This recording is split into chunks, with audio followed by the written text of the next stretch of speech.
What's going on, guys? Today I'm going to do a quick review of this NBJU dog bark collar.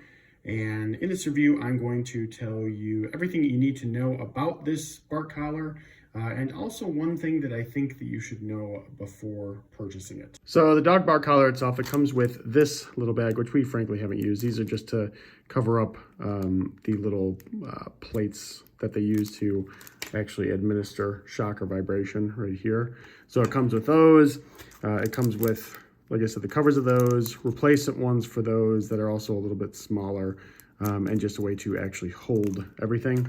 Also, obviously, the cord, and then the thing that's really important here is the dog bark collar itself. Now, this dog bark collar, we like it. It's been effective so far. We've pretty much stuck to vibration. We haven't really had to do shock with it, but it has, to kind of help you understand what it can do. So it has 3 different working modes that you can customize the sensitivity levels to as well.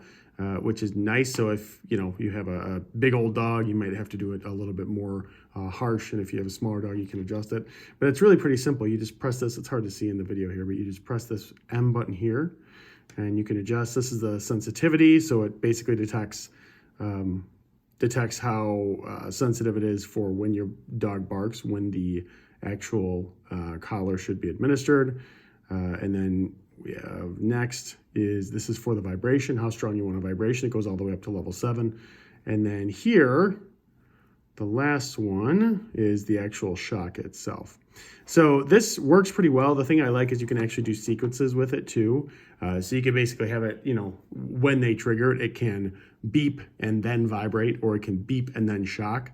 Not just one or the other. It can actually do all of them. It can actually do sequences, which is pretty cool. Like I said, as we've been using it here, we have our dog basically, and that was one of the main reasons we got it, was that it'll beep loud at her, and then it'll also vibrate. And so far, that's been pretty effective. So in terms of its use, one thing that's kind of cool is after you get this, you could just get it. If you blow in here, it will show you. So I'm just going to do that real quick. So that's a vibrate, and now it's doing the shocking. Right, and it obviously shocks on these 2 prongs right here. So some other things to know about this. One thing I like is that it has a really quick response time.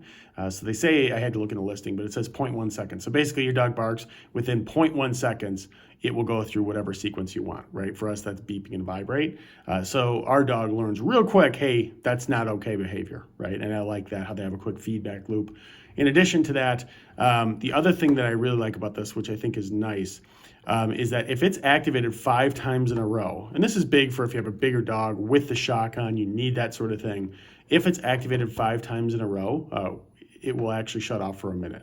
So it essentially understands, hey, it's going off like crazy. It will stop, which I think is nice. Not all dog bark collars have that, and I think that's a nice feature just for the safety of the dog. In terms of charging, we've had to do it twice now. It takes about a half hour to do a full charge, and it lasts for us, we don't keep this on her at all the time, so it usually lasts for about a month. I had to look. They say usually about 15 days of work time is how long it'll last. So for us, we don't keep it on all the time, just when she's acting up, and it's been great for about a month at a time, but it says officially about 15 days overall. So that all said, we do like the dog bark collar, but there are a few things one main thing to know. So never ever connect a lead if you're taking your dog on a walk or something. Never connect a lead to this, because when you do that, it will actually cause excessive pressure on the contacts. So you can imagine if your dog's pulling, it'll put excessive pressure and dig these, into their neck. And then if there's a shock, that could be really, really painful for your dog. So you don't want to do that. And generally, you don't really want to leave this on for more than 12 hours a day. And obviously, if you're using this, we've been checking our dog. She's been fine. But especially if you're using the shock, make sure that you check your dog's neck as you're using it, just to make sure no rashes or anything break out. And if they do, make sure that you stop for a little while, give your dog a break, let everything heal up, and then maybe talk to a veterinarian as well. But yeah, overall, guys, this has been great for us. We've had it for a little while now, and it's done some amazing things. Our dog had some barking issues, and she's basically settled down. So definitely recommend it if you're considering it.